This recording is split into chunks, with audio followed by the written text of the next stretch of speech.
Então tá, fala pessoal, sejam bem-vindos a mais um vídeo aí do canal Talking About Testing. Aqui quem fala é o Valmir e hoje estou aqui com a presença do Thiago para a gente bater um papo sobre senioridade na área de engenharia de software e teste de software e desenvolvimento de software em geral. Ah, o Thiago é um cara que eu conheci ele através das redes sociais e a gente ah, se segue nas redes aí e troca ideias. E quando eu fiz uma pesquisa não, eu fiz um post no LinkedIn na semana passada, ah, vendo se a galera acharia legal conversar sobre por que tantas empresas exigem, quando querem contratar profissionais, que esses profissionais já sejam sêniors. E aí o Thiago deixou um comentário legal lá de algumas coisas que estão acontecendo na empresa onde ele trabalha. E aí eu convidei o Thiago para a gente bater um papo aí. Então, se você quiser deixar já o seu like aí no vídeo, se inscrever no canal, compartilhar esse vídeo com alguém das suas redes que possa achar essa conversa interessante, principalmente galera mais de gestão, galera de recursos humanos, galera de recrutamento, acho que pode ser um vídeo legal para compartilhar com esse tipo de gente. E aí eu vou deixar um espaço aí então para o Thiago se apresentar aí. Ok, bom, obrigado, Vamir, pela oportunidade. Também já te sigo há um tempo já, desde que eu estava no Brasil, já estou há 4 anos aqui na Europa, em Portugal. Sempre acompanho suas postagens sobre o Talk About Testing, sobre os cursos, tem o seu livro sobre Protractor também, que na altura eu utilizei bastante. Eu sempre fui engajado nessa questão do compartilhamento que você vem fazendo. Atualmente, eu sou Engineering Manager aqui na Cellfox, para o cliente da Vodafone. Já estou mais ou menos há 15 anos de estrada, em carreira de engenharia de software. Desses 15 anos, eu dediquei 11, 12 anos praticamente atuando em startups e fintechs pelo mundo todo, né? E nesse último ano eu decidi voltar para uma empresa mais enterprise, para eu ver novamente como é que é viver um pouco essa experiência de estar numa empresa mais maior, um império com uma hierarquia vertical muito Uhum. extensa e tem sido divertido. E quando eu vi a sua postagem sobre a parte de senioridade, eu me identifiquei porque eu estou vivendo esse cenário exatamente agora. E tem sido uma das coisas mais interessantes em termos de carreira que eu venho vivendo. Então é isso aí. Que legal, muito obrigado.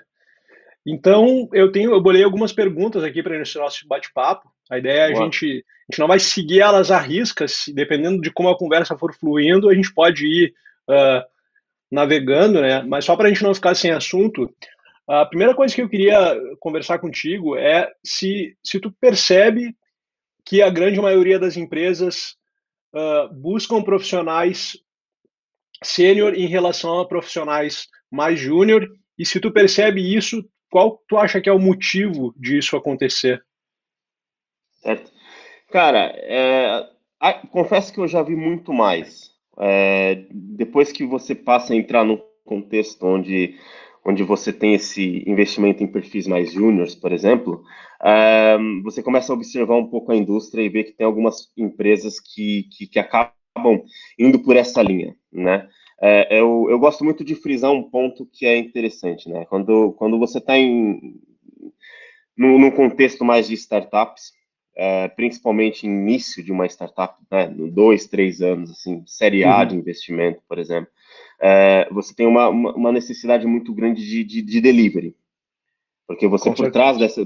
por trás dessa startup você tem investidores, você tem muito dinheiro envolvido e você precisa de um nível de assertividade muito grande. Né? Daí você tem a grande parte das startups, principalmente aquelas que são oriundas do Silicon Valley, que vem desse movimento de trazer especialistas. Então, toda a startup americana, por exemplo, ela vem com um pouco esse mindset de você trazer o pessoal do MIT, ou de Harvard, ou de Stanford, enfim, de Uhum. Columbia. Então, você tem os principais engenheiros dentro de um contexto para poder entregar mais rápido, para poder ganhar dinheiro e ter um break-even mais rápido, virar um unicórnio. Então, isso Sim, vem de para anos para poder cá. provar para os os investidores que vale a Exato. pena continuar colocando dinheiro ali para fazer esse negócio girar. Exatamente. Pelo menos até abrir a IPO e aí sim você consegue estabilizar um pouco e aí depois você dissemina ou de uma maneira de como diversificar a sua Uhum. engenharia como um todo, tá? Eu acho que tu comentou um assunto bem interessante, que é a questão de, tipo, até a empresa chegar no break-even, né, que é a empresa começar a ganhar mais do que ela gasta, ou pelo menos ganhar exatamente o que ela gasta para pagar suas contas com o que ela recebe. Exato. É importante que a gente tenha, né, profissionais que consigam entregar mais rápido, né? Eu É, vivi uma situação parecida quando eu trabalhei no GitLab. No GitLab, eles são uma empresa que também foi fundada no Silicon Valley e eles têm, assim, até quando eu fiz essa postagem, muito do que eu escrevi lá veio dos pensamentos de quando eu trabalhava no GitLab, de que, tipo, eu participava de processo de seleção, entrevistava pessoas e a gente sempre estava procurando por pessoas sêniores. E eu sou um cara que eu me considero um educador, eu gosto de, né, eu educo tanto com meus cursos, quanto com publicações no blog, quanto com vídeos como esse que a gente está fazendo aqui, quanto com sim. mentorias. E eu gosto muito, eu acredito que é possível tu formar profissionais para que eles performem rápido, se tu tiver uma boa formação, né? Mas Exato. mesmo assim, tem empresas diferentes têm momentos diferentes. Então, desculpa eu ter te interrompido aí, pode continuar. Não, aí o que disseste é mesmo verdade. Então, eu sempre gostei dessa parte de educador, por exemplo. Com 15 anos eu fui professor, né, de Visual Basic 6, percebe? Então, sempre gostei de estar envolvido com formação de indivíduos, né? E acho que quando você está num contexto, por mais que a empresa peça muito dinheiro, você tem que entender o contexto que a empresa está, por exemplo. Uhum, O argumento às vezes fica muito raso quando você fala assim, vamos investir num talento aqui do muito júnior para te entregar uma demanda que vai ser necessária para a gente receber uma série A de investimento. Assim, stakeholder nenhum vai achar isso engraçado, entendeu? sim. Mas é possível, entendeu? Uma coisa que é importante, né, isso não é para qualquer pessoa e não é para qualquer empresa também. Você precisa se não for um quadro diretivo, né, na parte de engenharia, seja no RH, por exemplo, aquele olhar para o talento. Então, assim, quando você vai bater na porta de uma faculdade, não é sair pegando na mão das pessoas, vem trabalhar comigo que é interessante, não é? Você tem que entender qual que é o talento que está naquela pessoa para você chegar e falar, meu, é você que eu quero para chegar nesse momento aqui. Então, Uhum, por isso que vem aqueles programas de training, por exemplo, que a pessoa entra no training, fica 10, 15 anos e entra até a vice-presidência da empresa. Isso não sim, é à toa, né? Quando você tem sim. uma empresa muito grande fazendo isso daí, é porque ela pensa na formação também do indivíduo. Então, quando você tem uma empresa mais corp, é mesmo um panorama diferente. Sim. Uma empresa muito grande, e o problema dela é que não tem problema com dinheiro. Então, para ela pode se dar ao luxo de chegar e sair pegando pessoas que estão na faculdade ou recém-formados para poder fazer um estágio de verão. Aqui na Europa tem muito disso. Que é Estágio de verão, né? exato, os estágios de verão. E quando eu estava no LX, por exemplo, quando eu cheguei aqui, nós tínhamos dois estagiários que hoje são pessoas extremamente competentes, assim, em termos de engenharia. Um virou Uhum, Product Manager e o outro virou engenheiro de software, em Kotlin. E o ágil, ele é, tipo, muito, é um ponto fora da curva ali. que legal. Então, só que é necessário ter essa abertura, percebe? Sim, eu achei legal que tu comentou dessa questão de trainees e eu não, eu, no Brasil, quando eu morava no Brasil, a minha visão de trainee era exatamente isso que tu falou, assim, aquele cara uma pessoa que tu vai contratar como um trainee, essa pessoa ela vai, ao longo da sua jornada como trainee, vai navegar por diversas áreas da empresa, né? Conversar com Uhum. diversas áreas mais com executivos e coisa e tal, e aí depois essa pessoa vai passar a ser um executivo daquela empresa. Aqui Sim. na Holanda, especificamente, eu vejo o papel do trainee muito parecido com o estagiário, assim. Eu não sei como é que é aí em Portugal, mas aqui o trainee parece que também é mais uma pessoa que, sei lá, que já tem algum tipo de experiência que entra, mas eu não vejo muito, pelo menos assim, óbvio, não dá para generalizar, né? Mas assim, das pessoas que eu já conversei, que trabalham em empresas maiores, que contratam trainees, eu não vejo essa continuidade como eu via em empresas no Brasil. Assim, eu tive amigos no Brasil que trabalharam na Gerdau, por exemplo, como Sim. trainees e passaram a ser depois executivos dentro da Gerdau. E aqui eu vejo tipo galera que entra como trainee numa empresa gigante, mas depois acaba e sai fora, assim, meio muito parecido com um estágio. Como é que é aí em Portugal? Sim, é parecido, assim, eu acho que na indústria em si, o termo de trainee ainda não está muito bem enraizado, assim, certo? Uhum, Você tem muita empresa que, sim, usa o termo de trainee só para fazer a pessoa ir para um estágio. uhum. E assim, a pessoa ela entra numa área, você trainee em engenharia e não sai da engenharia. Sim, Entendeu? Não passa por todas as etapas da empresa, sim, como, sei lá, customer care, ou como finanças, ou sei lá, sim. qualquer coisa do gênero, não Como é passa. mais comum no Brasil, né? Sim, mas olha só que engraçado. Eu sou um defensor de management trio, Uhum, né? E, e essa questão do trainee, ela não vem do management trio, ela vem muito mais da gestão 1.0, que é do comando e controle. sim, Então, na altura que você tinha uma gestão mais old school, vamos dizer assim, né, do 1.0, anos 80, anos 90, por exemplo, até início dos anos 2000, uhum, você tinha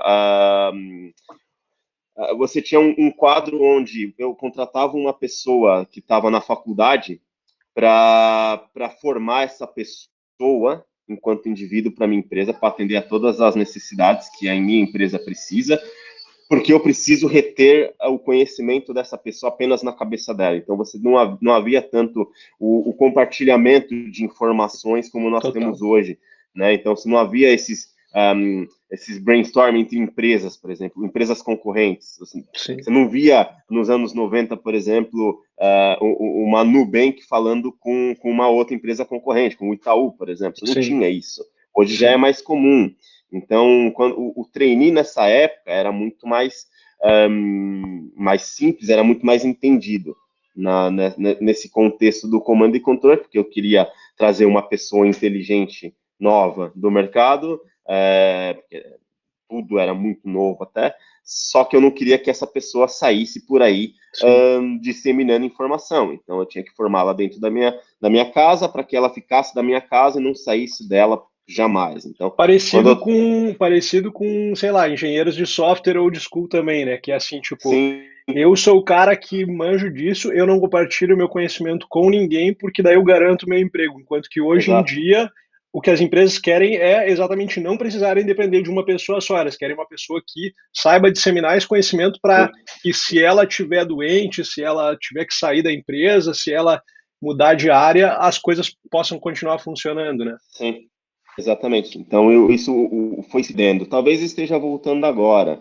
Então, aqui, eu não sei como é que é no restante da Europa, mas aqui em Portugal tem um programa que ele é anual. Agora, esqueci o nome desse programa, que eles vão para um centro de convenções, e aí o pessoal das faculdades vão até esse centro de convenções se inscrever e saber mais sobre empreendedorismo, sobre as empresas, etc. Então acaba tendo ali olhos para esses talentos e falar, você não quer vir passar aqui um estágio com a gente, ou fazer ser um trainee conosco para a gente fazer isso, isso, isso. Então acaba tendo isso todos os anos aqui, né? No Brasil eu não via tanto isso. Eu fui ver, talvez um pouco antes de eu vir para cá, você tinha alguns programas como de mentoria para mulheres, Uhum. que é o Programa Maria, o Rails Girls, que começou aí por uma linha de, olha, eu vou ter um evento onde eu vou disseminar conhecimento para trazer pessoas talentosas para dentro dos lugares onde elas precisam estar. Então, isso Sim. começou com um movimento muito legal ali. Eu não sei como é que isso está hoje, mas aqui na Europa, nas empresas que eu passei, tanto Finlândia, Portugal, Espanha, você ainda tem o receio de ter um júnior ou uma pessoa muito nova dentro dos seus quadros, assim. Sim, Por conta de performance, praticamente, né? As pessoas, claro. elas querem muito ficar entregando o máximo possível e esquecem-se muito do indivíduo, enquanto Sim, indivíduo. Então, esse sim. é um ponto que tem que ser bem lembrado. Então vamos comentar um pouco. Tu comentou no LinkedIn que na empresa onde tu trabalha atualmente, vocês trabalham com tipo uma academia de formação, além de buscarem profissionais nas faculdades, e tu comentou de uns Sim, percentuais, onde vocês contratam de 70% a 80% de pessoas mais júnior e os outros 20% a 30% são pessoas com uma senioridade maior. Conta pra gente um pouco mais aí sobre sim. como é que funciona isso daí. Primeiro que foi um choque. Primeira coisa, assim, para eu conseguir mudar o meu mindset demorou um bocado, sabe? De novo, eu vinha de uma cultura de startups onde você, né, eu trabalhei com committers do Rails, por exemplo, Uhum, sabe? Pessoas influentes. Então, você acaba tendo um padrão, vá, de trabalho, um padrão de ideal para você e para o seu contexto. E quando eu cheguei na equipe, por exemplo, onde me falaram, olha, nós temos um quadro que ainda é composto por pessoas que ainda estão na faculdade. uhum, E aí, tá, até você mudar um pouco a sua cabeça demora um pouco para você perceber. Então, o trabalho fortíssimo que tem que ser feito aqui é um trabalho, por exemplo, dos one-on-ones. Então, é engraçado porque você tem pessoas que ainda estão na faculdade de 20 e poucos anos, 21, 20, né? Que ainda não sabem o que querem para a própria carreira, sim, né? normal, né? E é normal. Então, e muitas dessas pessoas, por exemplo, elas estão numa área de engenharia sem saber por que escolheu engenharia de software. Não sei se já aconteceu contigo de Sim, conversar com uma pessoa que ela não sabia a ideia de que era estar dentro de uma engenharia de software. Né? Ou sim, porque, vim por conta que disseram para mim que pagam muito bem, sim, sabe? Ok, você vai nessas aí, daqui a 3, 4 anos você tem um burnout, exatamente. sabe?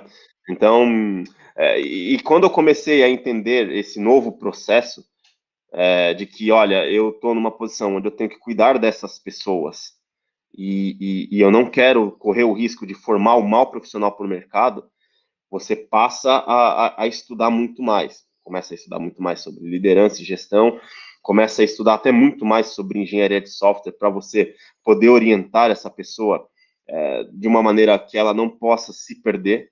Então, Claro. a coisa mais simples é você formar um mau profissional, certo? Isso é muito simples. Você, com umas práticas ou com ideias que não são bem vistas na indústria, ou Sim, então cerrando os olhos dessa pessoa para que ela não, não olhe a comunidade em si, o que está em volta dela, e aí você acaba formando um profissional do seu jeito ali, péssimo para o mercado.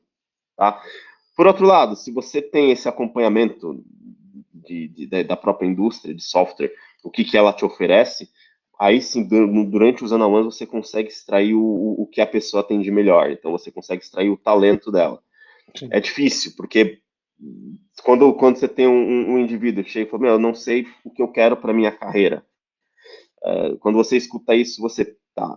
O que nós temos de opção? Você está fazendo alguma coisa relacionada, sei lá, a C++, e agora você tem a parte de front-end com React, por exemplo, você tem um pouco de cultura DevOps para mexer aqui e ali. Vamos experimentar todos os pontos até você se sentir mais feliz. sim, tem que Então, experimentar para ver o que que a pessoa, que faz exato, brilhar o olho daquela pessoa, digamos, né? exatamente, exatamente. E tem que tomar muito cuidado, porque isso é uma coisa que eu tenho visto nas empresas, aqui um pouco também. É, sim, nós temos um quadro de 70, 80% da engenharia são júniores. Isso não é júnior, são muito júniores, Uhum. sabe? O restante são seniors. E qual que é o problema disso? É o nível de cobrança que você tem que ter. Então, assim, Claro. quando eu cheguei aqui, você tinha um nível de cobrança altíssimo em cima de uma pessoa que ainda estava na faculdade. Você exigia uma performance dela tal qual você exigia de um senior. E O que isso é está errado. totalmente errado, né? Claro. Me diz uma coisa, eu estou curioso. como é que esses 20, 30% de pessoas que são senior lidam com o resto dessa galera que são os júniors? Eles têm uma formação ou mais de liderança, de repasse de conhecimento, ou como é que essas pessoas lidam entre elas, né? Sim, aqui ainda você tem uma boa cultura de passagem de conhecimento Uhum. entre eles, não para fora, tá? Sim, Mas eles gostam muito do termo formação aqui. Então, quando nós, por exemplo, nós temos 5 vagas abertas aqui, um exemplo. Então, a primeira preocupação é quando essa pessoa entrar, como é que nós vamos formá-la? uhum, Mesmo se for um senior, uhum, entendeu? Então, tem um bom processo de onboarding para que a pessoa se sinta feliz, etc. e tal, e no dia a dia ter uma pessoa que é o mentoring dessa pessoa que vai acompanhar, vai fazer pair programming, vai poder estar ali ao lado para poder ensinar as coisas, para que ela possa entrar no eixo do projeto. uhum. Depois disso, tem a preocupação de como você vai formar o indivíduo enquanto engenheiro de software para o mercado. São duas coisas. Você forma um engenheiro para a sua necessidade e você tem a necessidade de formar um engenheiro para o mercado de engenharia de software. E esse é um ponto que quase todo mundo esquece. Assim, eu quero formar um engenheiro para mim. Eu esqueço Sim, de formar um engenheiro para fora. Né? Então, sim. se a empresa falir, o que eu faço com esse indivíduo?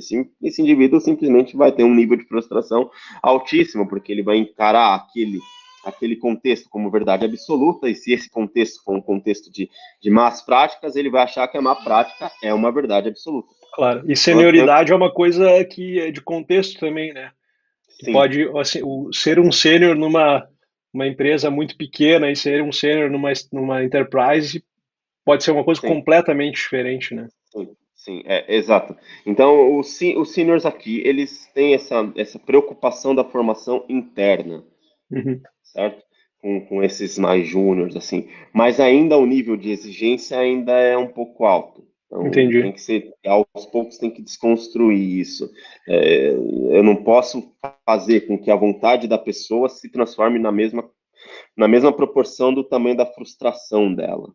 Então, Sim. se Teve uma uma coisa pessoa que. Desculpa, pode continuar. só para concluir, né? Imagina, você tem uma pessoa que tem uma vontade muito grande e de acordo com a frustração dela, a frustração vai acompanhar a vontade. Então, é muito simples você perder um profissional, não para o mercado em si, mas perder ele enquanto indivíduo, Sim, se você no início formá-lo errado. claro, Né? Isso é um com ponto que tem certeza. que levantar.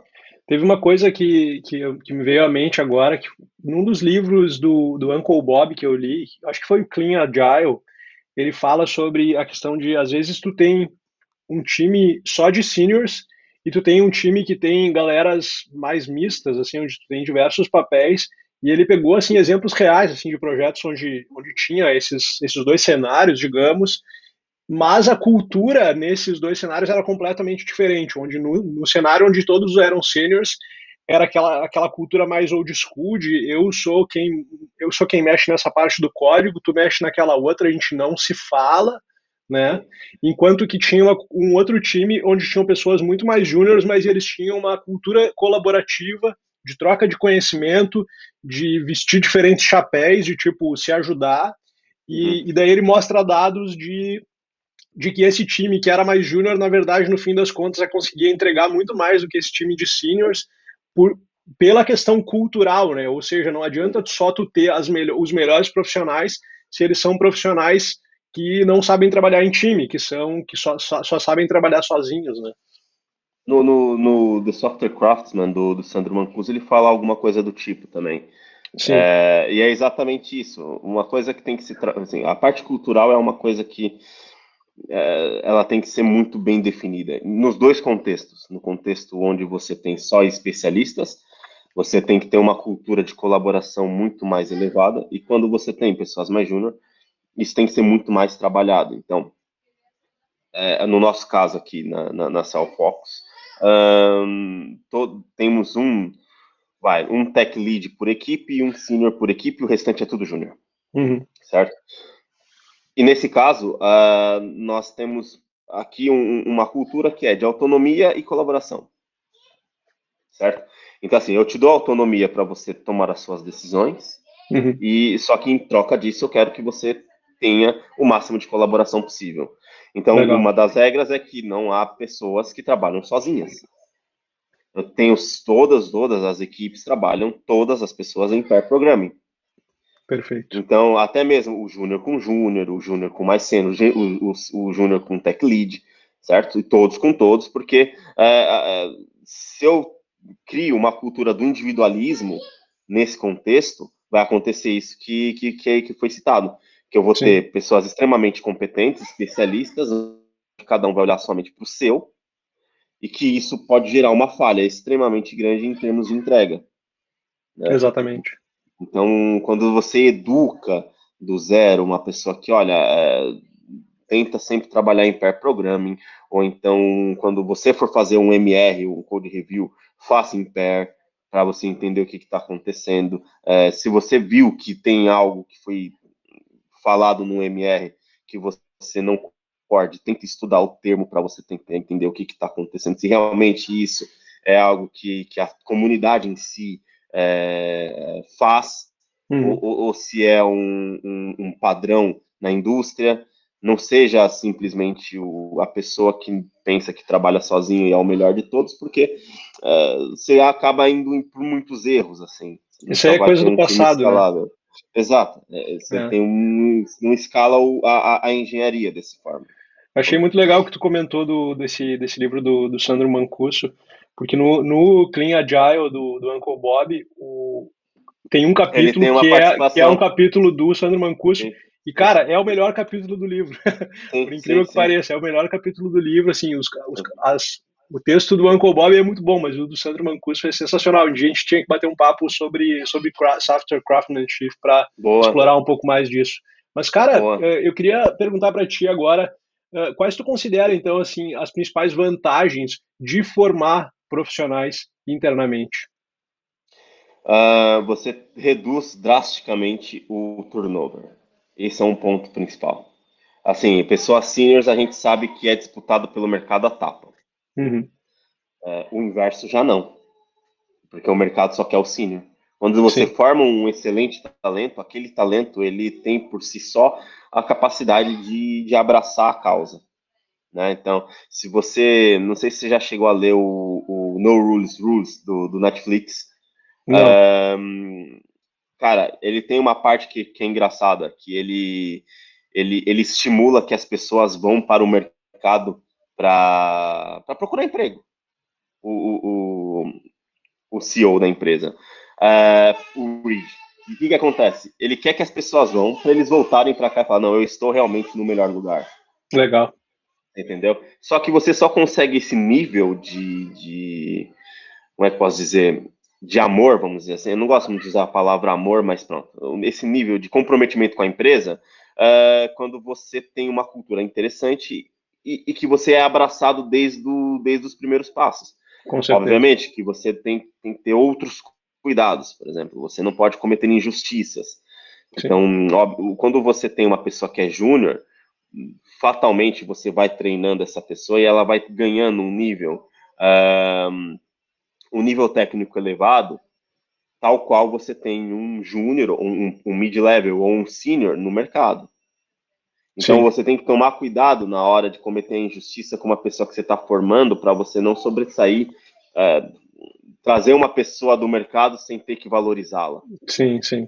Esse é um ponto que tem que ter cuidado.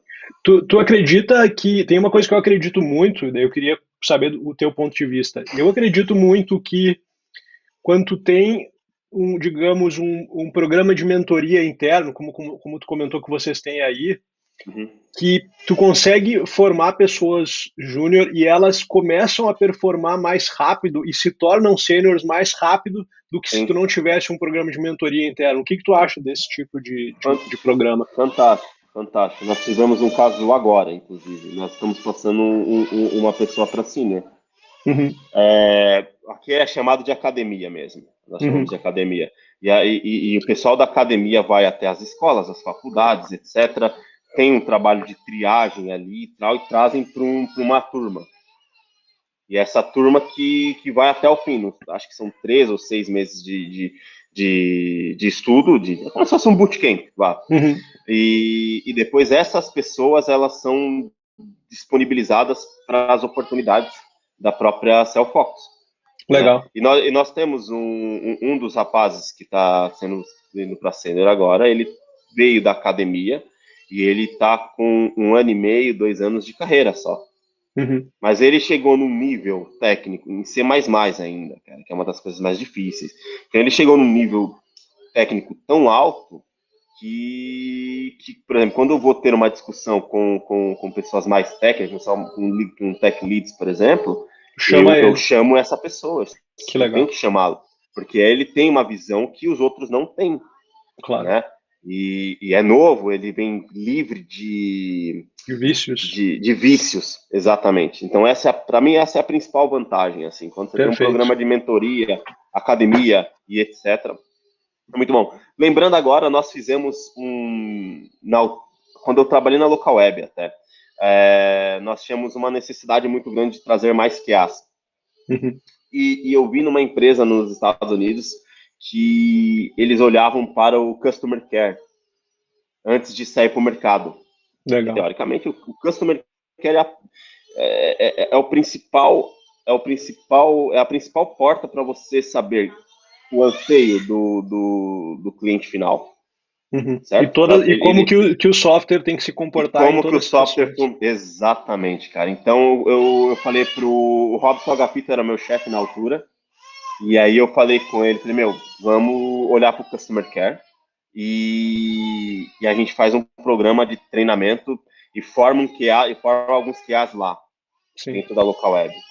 E Que legal. aí, acho que a turma tinha para ir 10 ou 15 pessoas, ficaram 5, e hoje esses QAs, eles estouram no Brasil, cara. São Que demais. especialistas, assim, que eles nos agradecem até hoje, por exemplo, sobre isso, Sim. sabe? Então, é algo que é fantástico, cara. Quando você tem um programa desse, óbvio, tem que ser assertivo. No nosso caso, que era para a parte de qualidade de software, a Sim. gente olhou para o Customer Care e viu que era necessário ver essas pessoas que deram super certo. Diferentemente se eu fosse colocar uma pessoa para ser programador. Sim. Aí tem que ter Sabe que, outras coisas. sabe que eu fiz uma associação com uma coisa inversa que eu fiz num local onde eu trabalhei, que era, a gente tinha a galera de Customer Care entrando, e essa galera precisava saber quais eram as funcionalidades, quais eram como é que o software se comporta nas mais diversas situações, e a gente, galera de QA, fazia, digamos, o onboarding dessa galera de Customer Care, mostrando relatórios de teste para a pessoa tipo, entender quais eram todos os cenários que aquela aplicação cobria, quais eram os mais importantes e coisa e tal. E tinha uma colaboração muito grande entre Não, pessoal de Customer Care com o pessoal de QA, no sentido de também de passar assim, quais são as principais dores dos nossos clientes para saber o que falta automatizar, Então, bem sim. legal esse ponto aí. Esse Cara, é um ponto. Ah, cara. para a gente não se estender muito, eu queria saber de ti assim, quais são as principais competências esperadas de um profissional júnior, de um profissional mid-level e de um profissional sênior na área de engenharia de software, na visão do Thiago. Cara, esse é um ponto muito legal, porque tem várias escolas sobre isso. Eu vim de uma escola onde o meu primeiro gestor, ele me ensinou exatamente, foi a primeira aula que ele me deu, que foi sobre os níveis de senioridade. E através dessa aula, vamos dizer assim, que eu montei a minha visão de mundo. Então, um profissional júnior, para mim, é a pessoa que, primeiro, não sabe quase nada, vamos dizer assim, que está saindo da faculdade, certo? E que ela tem que estar aberta a um mundo de informações, ou seja, ela tem que experimentar de tudo e Uhum, começar estudando um pouco de tudo para ver aquilo que ela se identifica mais, perfeito. certo? E é um processo que é longo, então é um processo que dura muito tempo. Óbvio que o tempo ele é relativo para algumas pessoas, mas é um tempo que vai levar, sei lá, se põe anos, de 1 a 3 anos, vamos dizer assim, Uhum, tá? É o mais longo. Ah, e a parte do mid-level, por exemplo, é o que já a pessoa já tem uma identidade, ou seja, ela tem um sentido de propósito para aquilo que ela quer, ou seja, eu quero ser front-end developer. Eu Uhum. quero ser back-end, QA, DevOps, quero ser full stack, quero ser qualquer coisa do gênero. A pessoa já sabe o que ela quer. Uhum. Então ela começa a estudar aquilo, somente aquela disciplina. E até o ponto onde ela começa a se especializar e ser uma pessoa boa nessa disciplina. Uhum. E aí vem a parte do sênior, que é onde eu tenho total. Onde eu mais acredito, que o sênior nada mais é do que a sua capacidade de tomada de decisão. Uhum. Tem escolas que falam que o sênior é a pessoa que sabe mais ferramentas que outras. Tem escolas que falam que o sênior é a pessoa que sabe mais conceitos de várias ferramentas e várias linguagens de programação. Esse meu chefe me explicou que para você ser sênior, você simplesmente tem que ter capacidade de tomada de decisão. Perfeito, Então, cara. Achei sensacional as tuas definições. e dali para cima é o especialista que você, pronto, aí é o cara que já tem tomada de decisão, pronto, quero me especializar em clean code. Vai lá e se especializa em clean code, certo? E por aí vai. Agora, você tem boas tomadas de decisão em pessoas que têm em todos os níveis, assim. Sim, sim. Né? Óbvio que a sua cobrança ela é diferente. Por exemplo, os seniors, eu falo isso para todos os seniors que eu trabalho. Olha, cara, se você esperar que eu esteja presente para você tomar uma decisão, não é para você estar aqui, Sim, entendeu? Você tem que tomar a decisão, porque você está diante de um problema, sim. né? É igual chegar no CEO da empresa lá com um problema de RH. Lá aí o cara vai falar, meu, tipo, eu te contratei para quê, meu? Exatamente para tu resolver esse tipo de coisa para mim, né? Exatamente, meu. Tenho outras dores de cabeça, não quero saber dessa dor de cabeça. Perfeito. Então eu acredito muito nisso. Perfeito. Eu acho sensacional a tua definição. E eu acho também que uma coisa que é importante, duas coisas são importantes. Uma é a empresa identificar qual é a senioridade da pessoa que ela está contratando e cobrar Certo? diferente essas pessoas, e também a pessoa que seja o nível que ela for, ela sempre se considerar um aprendiz, apesar de sua especialidade, ela sempre estar em busca de conhecer mais, porque a única constante da vida é que as coisas estão sempre mudando, e não, então assim, se a gente ficar Exato. parado, a gente vai ficar para trás. Então, mesmo os seniors têm que continuar estudando, tem que estar com a mente aberta para tudo que está acontecendo, porque o mundo não para, né? Sim. Sim, e tem Show um de bola. fator, e tem uma coisa que eu tive que aprender na marra, isso daí eu não estudei para isso, que assim, pode até parecer papo de coach, mas não é, sabe? Que é o termo empatia. Por quê, cara? Hoje em dia, em pleno ano de 2021, palavras são gatilhos ferozes, assim. Então, quando você está num processo de criação, de formação de um indivíduo, você realmente tem que tomar cuidado com os gatilhos. Então, não custa nada estudar sobre liderança, sobre empatia, sobre essas coisas, sobre esses termos, sabe? Claro. É meio moroso? Mas é um termo que, imagina, se você está num momento de formação e fala uma coisa que desperta um gatilho que vai dar um burnout num indivíduo, você acabou com a Sim. pessoa. Sim. Você nunca mais vai recuperar uma pessoa dessa, entendeu? Essa pessoa ela vai entrar numa espiral tão ruim negativamente que ela vai acabar saindo da sua empresa e por Sim. sua culpa, entendeu? Sim. E tem que deixar isso muito claro, tá? Com certeza. Maus líderes, o nível de pessoas com burnout ou com depressão ou com qualquer problema cognitivo que tem hoje na nossa indústria, principalmente, ela é ocasionada por maus chefes, por maus líderes.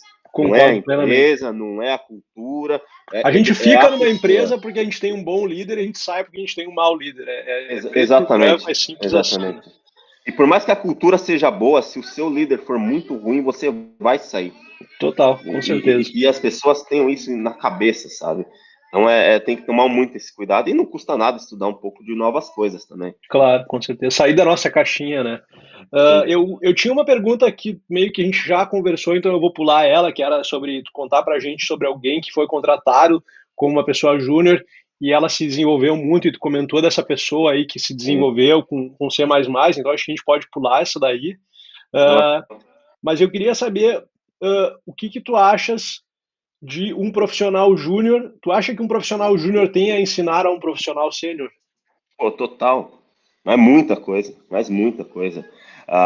Ainda mais essa geração mais nova, que leem tudo o tempo inteiro, cara.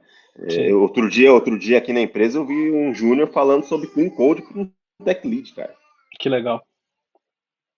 E Show de aí bola. eu tava no meio do debate e falei, meu, o que você vai falar a respeito disso, sabe, meu? Sim, E sim, cara, e o cara citou fontes, percebe? sim, não era Então, só. não é achismo. Sim, Exatamente. Então, quando a pessoa fala sobre teste, unitários integrados, end-to-end, etc., pipelines, os nossos júniors aqui falam com uma propriedade que você fala, pô, meu, parece que quem vê de fora pensa que a pessoa tem, sei lá, 10 anos de carreira. Mas que não, meu, é legal. uma pessoa que está com 3 anos aí e tem muito a ensinar. Eu acho que tem total maneira de ensinar, sim. Sim, eu acho que é a questão da pessoa que está recebendo a informação estar aberto para aprender mesmo com uma Sim. pessoa que tem menos experiência que ela, né? Legal. Até soft skills ensina, porque a pessoa que é muito júnior, que não é tão técnica assim, ela tem que despertar no formador, por exemplo, a paciência, cara. Porque a Total. pessoa vai vir até você o tempo inteiro para perguntar. Sim, Então você precisa ter um nível de paciência muito elevado para poder explicar direito para a pessoa, sabe? com certeza. Então tem muita coisa assim. Legal. Eu tinha um analista de sistema, eu sempre me recordo dessa história, é muito engraçado. Eu tinha uma mania no início de carreira, cara. É, eu ia tirar várias dúvidas. Eu trabalhava com telecom também e nós estávamos num processo de portabilidade numérica.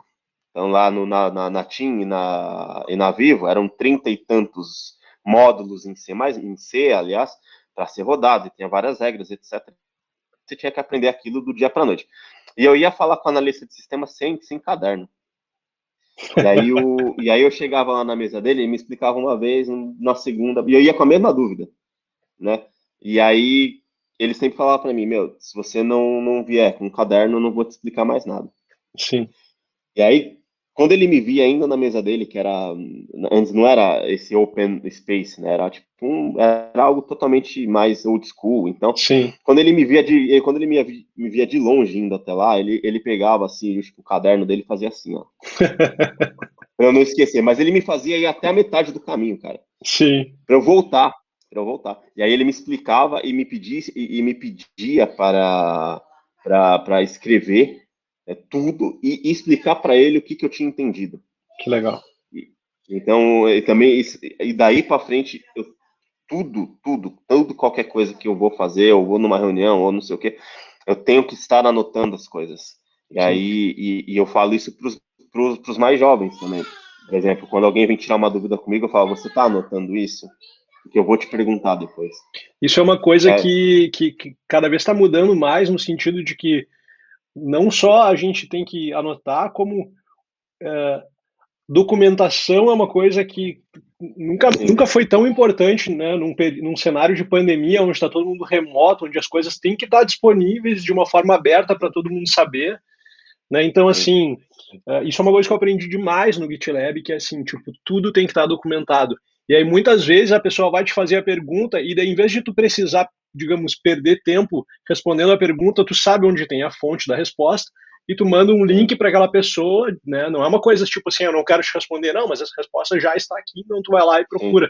Um outro exemplo é uma talk que eu assisti esses tempos do Gleb Marmutov, o cara que, né, por trás do Cypress e tal, onde ele falou, tipo, em vez da gente responder chamados de suporte dando a resposta para os clientes, a gente documenta se isso não está documentado em algum lugar e a gente manda a resposta já documentada para o cliente. sim, E daí a próxima pessoa que tiver aquele problema, quem sabe nem vai chegar no suporte, porque ela já vai ter encontrado aquela informação na web, né? exato, Então, tipo, acho que exatamente. isso é uma coisa que eu fiz muito também assim no início da minha carreira, de levar um caderninho, anotar junto com as pessoas que estão te ensinando, porque realmente, assim, quando tu faz a mesma pergunta duas, três vezes, a pessoa, porra, mas eu já te falei isso aqui, né, cara? Sim, sim, sim.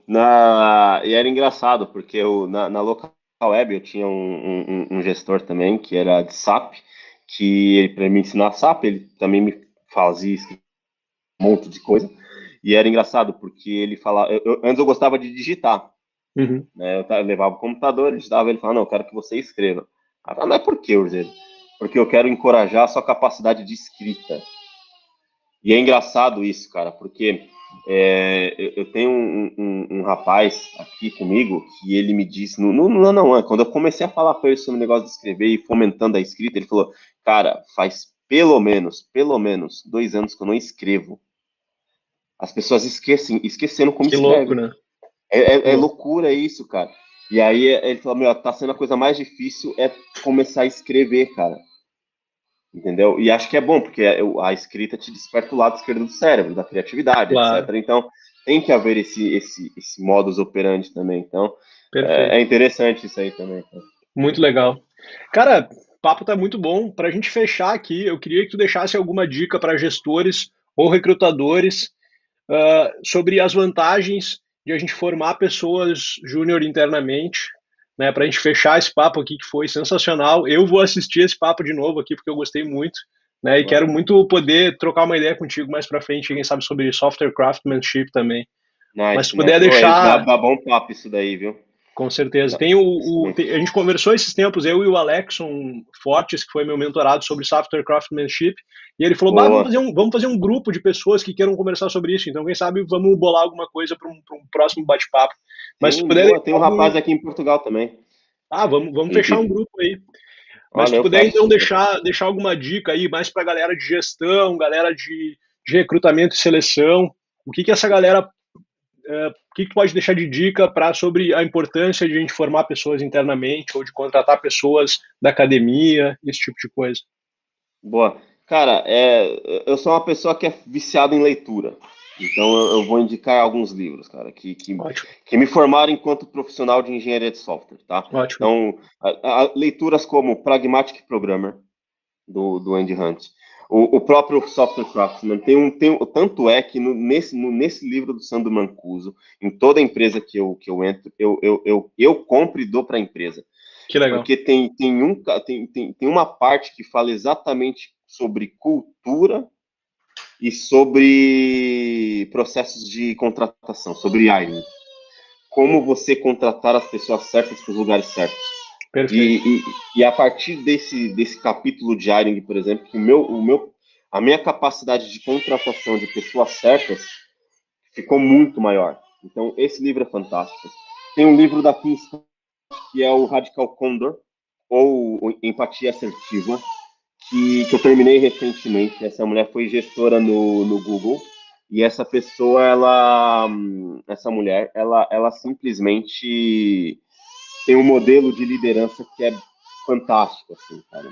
Ela acredita que o pronto, ele não é uma coisa negativa quando você confronta uma pessoa frente a frente, assim, num Uhum. debate. Ao contrário, ela esboça o quanto você respeita essa pessoa e quanto você se preocupa. Então, ela te ensina como conflitar se preocupando com a pessoa. Cara, isso é Legal. fantástico. Então, esses 3 livros aí, eles me ajudaram muito nesses últimos 4 anos, que são o ano que eu estou mais em termos de liderança, gestão e etc. Aí acho que é isso daí, cara. Fiquei interessado demais em ler esse último livro, porque realmente é uma das coisas mais difíceis, eu acho, tu confrontar uma pessoa de uma forma que a pessoa aceite, né?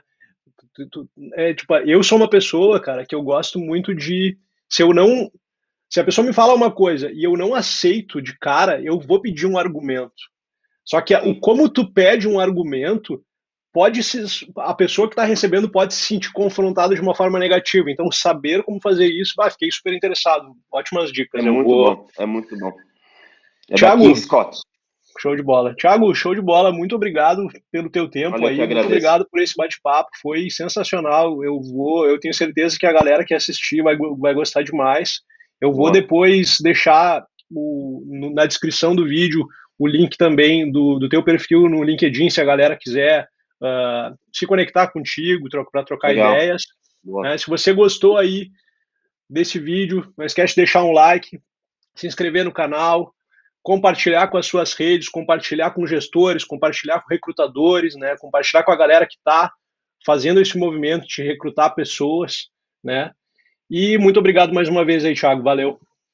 Boa, eu que agradeço, cara. Um grande abraço. Show de bola.